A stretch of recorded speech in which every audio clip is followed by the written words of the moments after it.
hear me, and I'm going to be whispering because I'm in a public place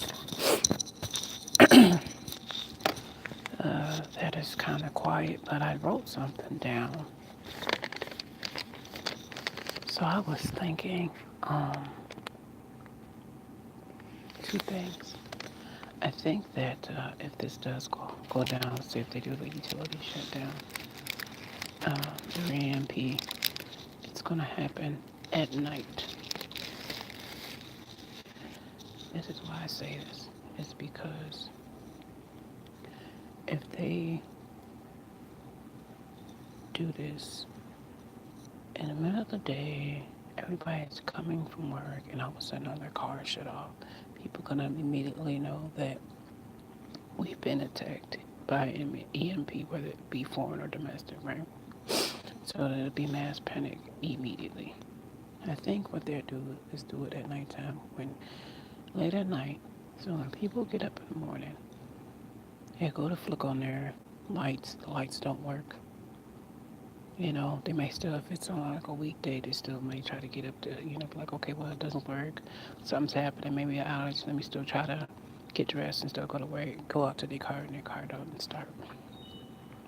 So I'm thinking that's the way that they're going to do that. And also, um, I think that, I'm sorry, I'm eating a little bit of while I'm on my break, but if you are in an urban area, a really heavily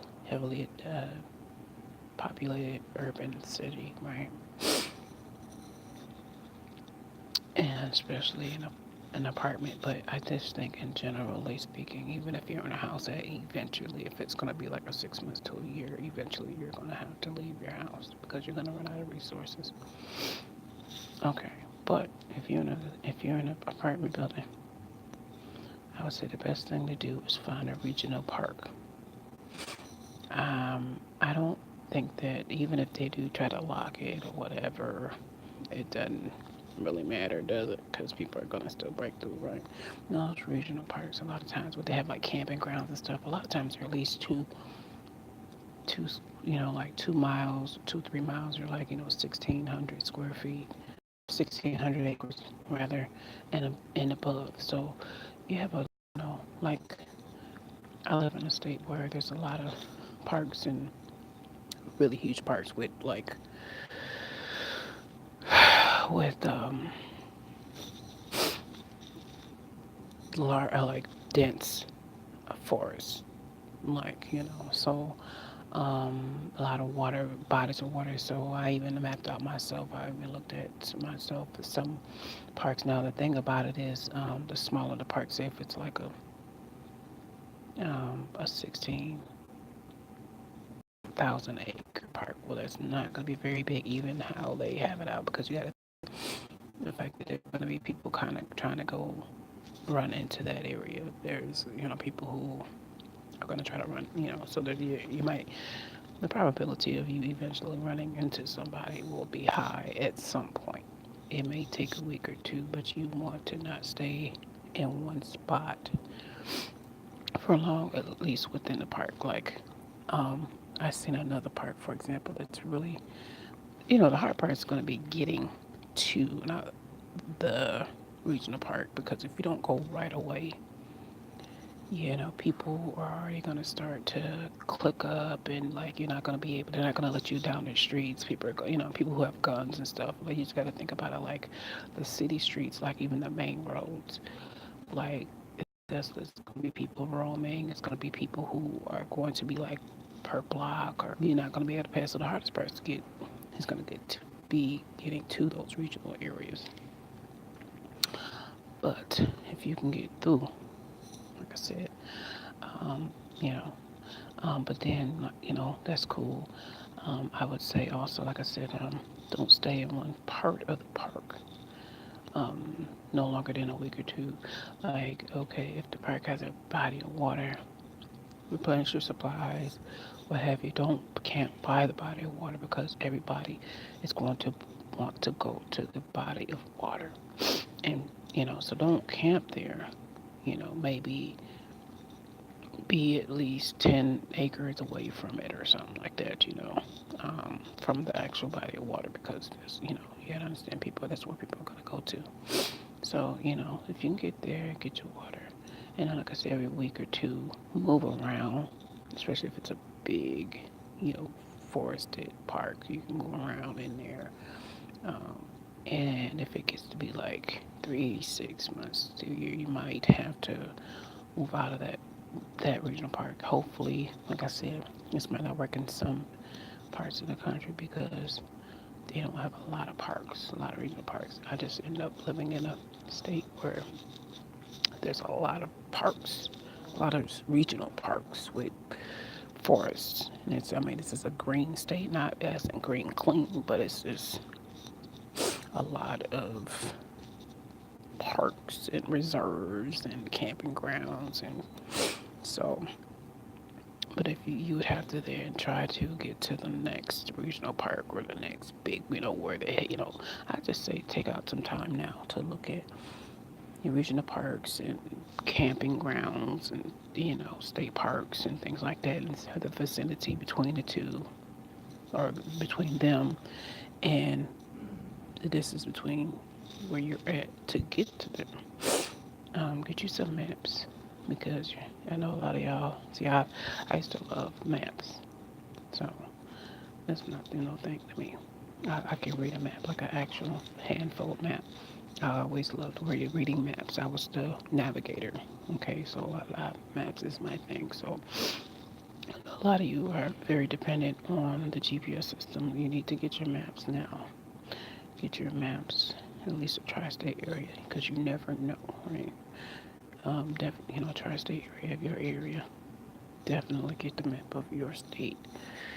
Um, um, the ones that show waterways and bodies of water, things like that. You can also, print some of those things out. So if you just get a cheap map that don't necessarily give you all of your water bodies of water, even a small little ponds, because you never know, you might need them little small little ponds on your journey.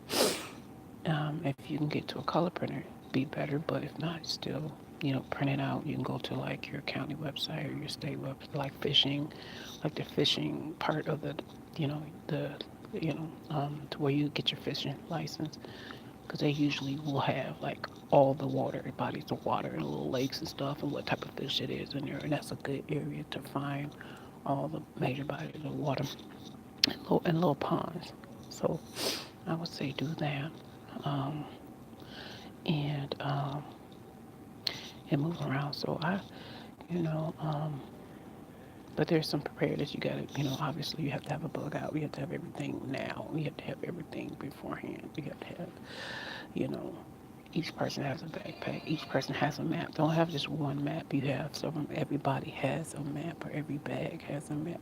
And I would just every bag, every backpack, every person that's in your party should have the same identical stuff in case one gets lost, one gets stolen, whatever, or whatever. Like so, if you have a water filtering thing, like the little handheld, everybody should have one. Compass, everybody should have one. Um, you know, um, no one person should be holding like everything. Like you shouldn't have like all your food in one bag. Have it like ration. Okay, you have a little bit of water. You have a little bit of water. You have a little bit of water, and so on and so forth. But I'm gonna get off of here because I gotta go back upstairs. But that was something that I wanted to discuss. Oh, also too. So you know how they talk about this new world order, right? World currency and this antichrist, right?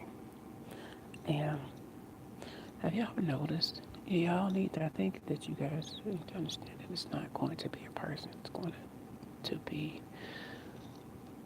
AI. The things that I found out about, like what they're doing, like they're not with that computer they got at CERN, that the whatever that computer's called.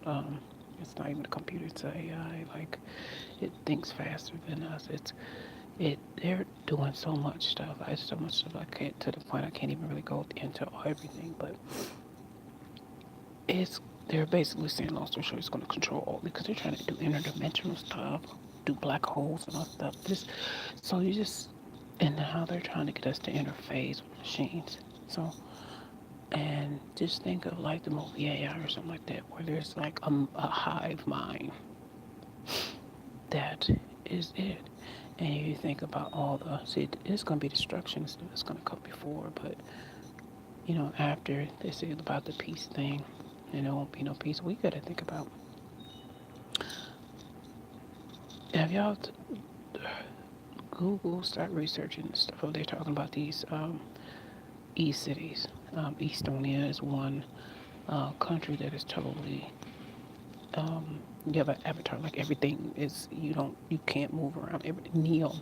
Neom is another one. Neom. It's in Saudi Arabia. It's a totally digital city.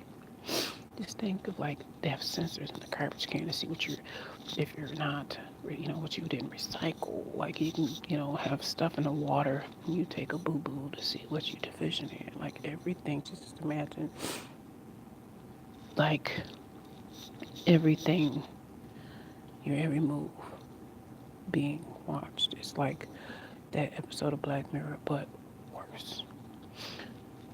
Think of living like that, and then like if then they're gonna be into our thoughts too. So you got to think about they already implant stuff into our head. They can do that. That's fact. They've already experimented with that. But what I'm saying is like that pre-crime stuff, like so your thoughts won't even be your own or even private. Everything just that is not hell. I don't know what is. But hey, I gotta go. I'll talk to you guys a little bit more on this subject, in the days to come.